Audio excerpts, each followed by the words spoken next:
मेरे चैनल पर स्वागत है। आप लोगों को एक सोहर गीत सुनाने जा रही हूँ। जब हमारे यहाँ लल्ला होता है तो सोहर गीत सुनाते हैं। ये सोहर गीत बहुत अच्छा है।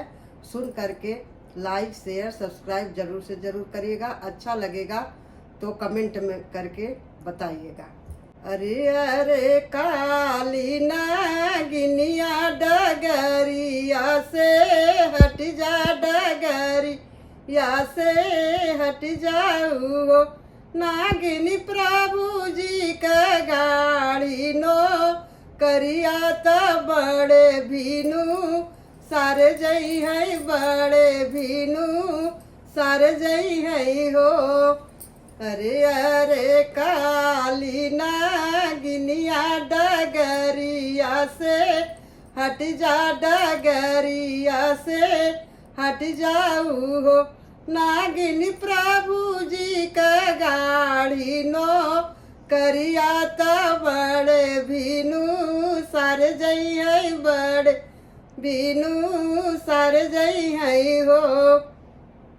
अरे अरे रानी गर्भ तिनी गर्भ जिनी बोला, गर्भ जिनी बोलाऊ हो। रानी राजा सुतई लाली पलंगिया अंगूरिया में कटबई, अंगूरिया में कटबई हो।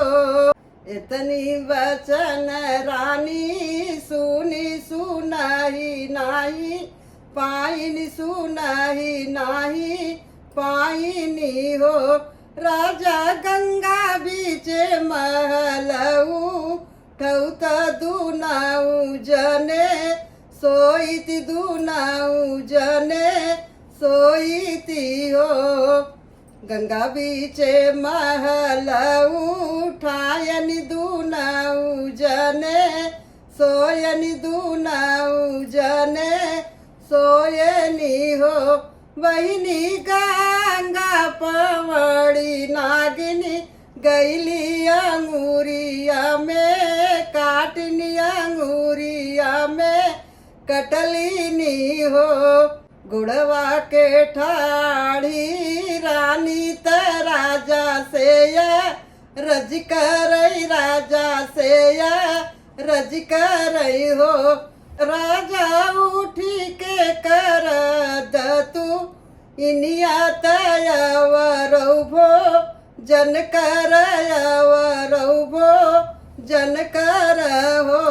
राजा उठी के तू कर दतु इनिया तयवरभो जन कर हो।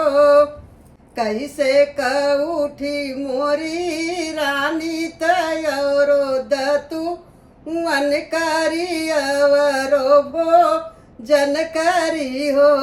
रानी बाहिया जे धरे भगवान छोड़ाए नाही, छोड़ई छोड़ाए नाही छोड़ाई हो। इतनी बचन सुनी रानी तनय नाला लित भये अखियाला लित भये हो। राजा काई से हम रहबैया केलवाता कैसे हम रहबाई हो। राजा काई से करहबैया केलवाता कैसे दिनवा बीती है त कैसे दिनवा बीती है हो। नहीं हम पहिरे जे लालत नाही हम पियर, नाही हम पियर हो।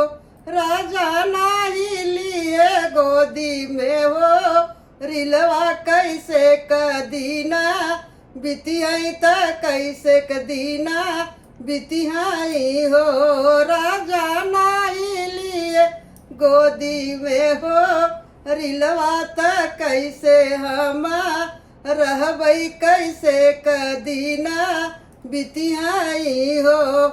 नैहर में पहिरू धना लाला त नैहर में पियर नैहर में पियर हो धन गोदिया में ले के भतीजवा तजियरा बुझाई उत दिन आपन बीताई हो रानी गोदिया में ले के भतीजवा दिनवा बीतायु भतीजवा खे लायु हो।